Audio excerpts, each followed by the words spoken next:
Welcome back. This is week 5 of Monologues For Us by Us, a weekly virtual series that explores the thematic parallels of August Wilson's work and the work of other contemporary Black playwrights. I'm Candace Handy, and this series is presented to you by the Cincy Black Tag. This week, we look at 2 plays that are very popular. They've both received an enormous amount of commercial success. Pipeline by Domonique Morriseau and August Wilson's Fences. Pipeline is about a troubled Black youth, Omari, who attends a predominantly white private high school. In the monologue that you are about to see, performed by Kenny Hamilton, we see Omari struggling with the love that he has for his father and the anger that he feels towards him for not always being around. Pipeline is a masterpiece, and the receipts are not hard to find. Like all of Domonique Morriseau's work, it's been widely produced at theaters all around the country. The Ensemble Theater of Cincinnati produced it this year, but sadly, due to COVID-19, the show had to close after opening night. But I got you. Here's Kenny.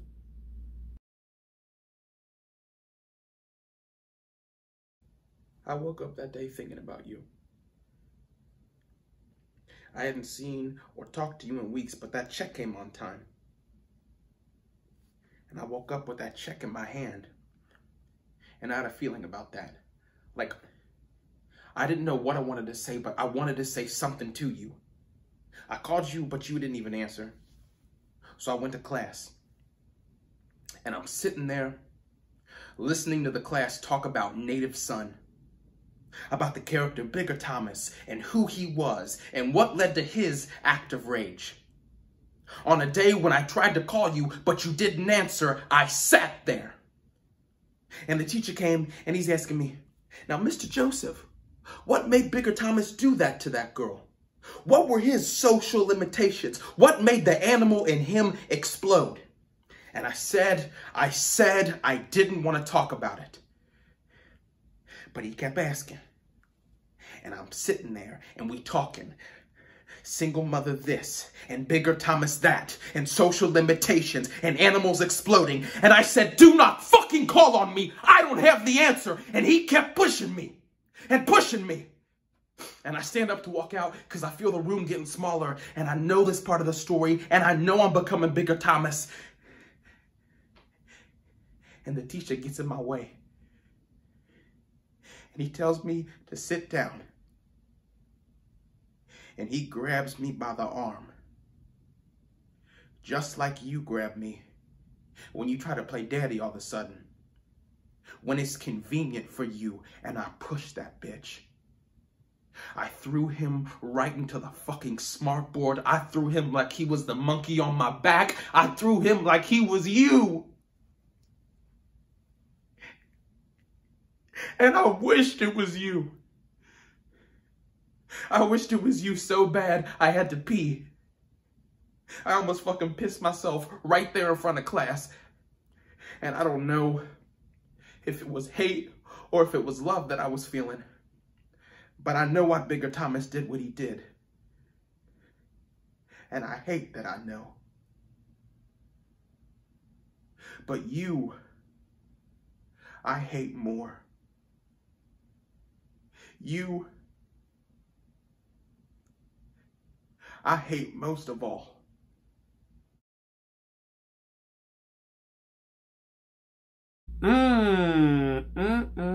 I just love that play. One of the things I lost due to the pandemic, I was teaching a residency on Pipeline at the Cincinnati Children's Home. The students were going to be seeing the play at Ensemble Theater Cincinnati, and the way they connected to that material was so exciting. Some things happened in that classroom, okay? So it still breaks my heart that I could not continue with that. But onward we go. Fences is August Wilson's 6th play to the Pittsburgh cycle. It takes place in the 1950s. It is the most successful of all of Wilson's plays, receiving the Pulitzer Prize in 1987 and the Tony Award for Best Play in 1987. In 2010, the Broadway revival received 10 Tony nominations, winning 3, one for Best Play, and Denzel Washington and Viola Davis received the Best Actor and Best Actress awards that year. But I don't need to say anything else about Fences because we have a very, very special guest tonight. I want to thank Ranney Lawrence for coming here and giving us some insights, some context into Fences. Ranney is an actor, director, spoken word artist, pianist, singer, songwriter. Just go to itsranney.com. I'm not even going to get into this man's bio. So immediately after Ranney, we will see a performance from Fences by Crystian Wiltshire, who will be performing Corey, which is the protagonist, Troy's son in Fences. Please, Mr. Engineer, let me ride the line. Please,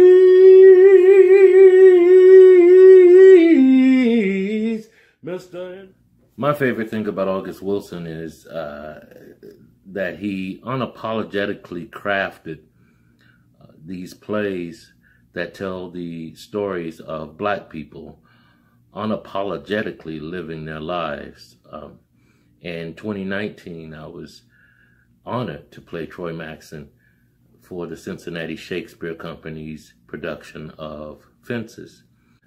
This former Negro League baseball star, this garbage man, is fighting to take care of his family, which includes his loving wife, rapidly growing teenager, his mentally disabled older brother, and others.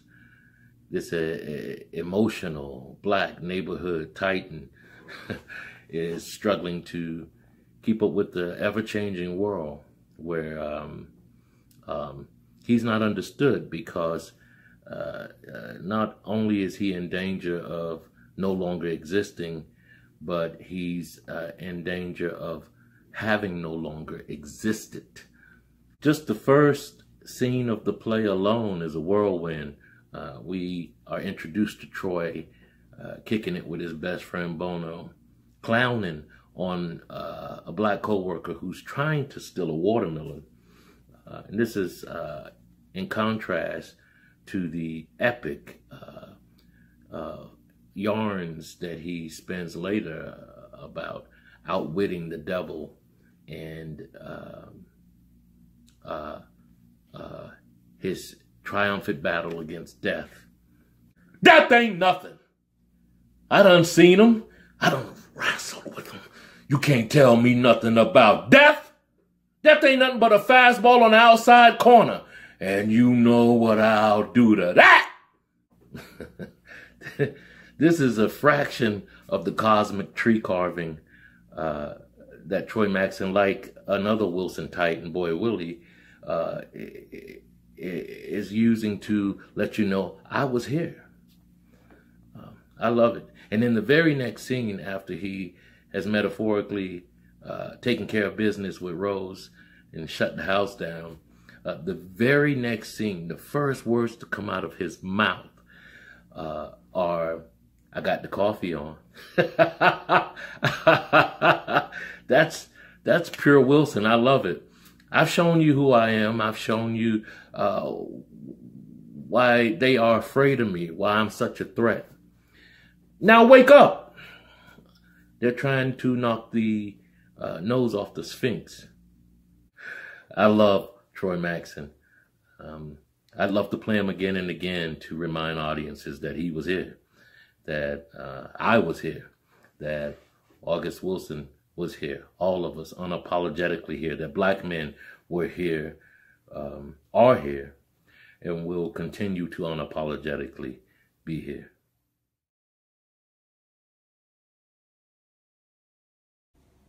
I'm not going to Papa's funeral. Mama? Listen.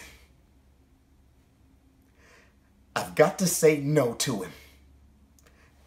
One time in my life, I've got to say no. The whole time I was growing up, living in his house, Papa was like a shadow that followed you everywhere. It weighed on you and sunk into your flesh. It would wrap around you and lay there until you couldn't tell which one was you anymore. That shadow digging in your flesh, trying to crawl in, trying to live through you. Everywhere I looked, Troy Maxson was staring back at me.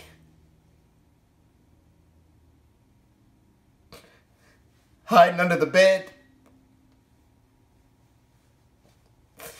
in the closet,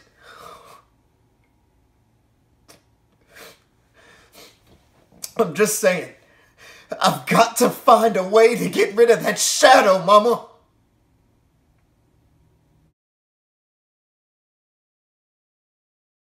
Whew. Thank you all for taking this journey with us in the past 5 weeks. It's been a crazy, crazy time. And it's time to take a break. So we're going to take a 2-week intermission. During that time, we will still keep following our page, liking our page, sharing our page. We will continue to share content. And thank you so much. A moment of recognition for the word.